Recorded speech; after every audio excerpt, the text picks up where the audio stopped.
Guys, ano kaya itong puno sa inyo to guys? Sa amin, gagawa na ng pandingas to eh. Comment nyo na lang guys kung anong puno to. Ay, mabisang ano to, gawing pandingas. Amak.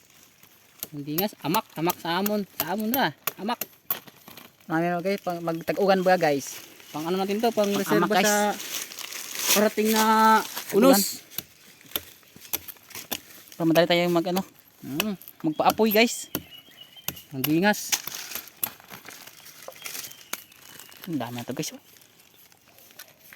Para dumami itong ano natin guys. Lagyan natin to ng ano. Para tagain natin yung puno. Hindi naman mamamatay ito guys.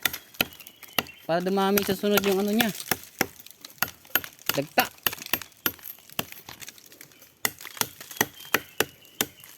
Ano guys oh. Dami na guys oh. Hanap pa tayo para dumami. Hanap tayo sa ano guys. Sa kabila.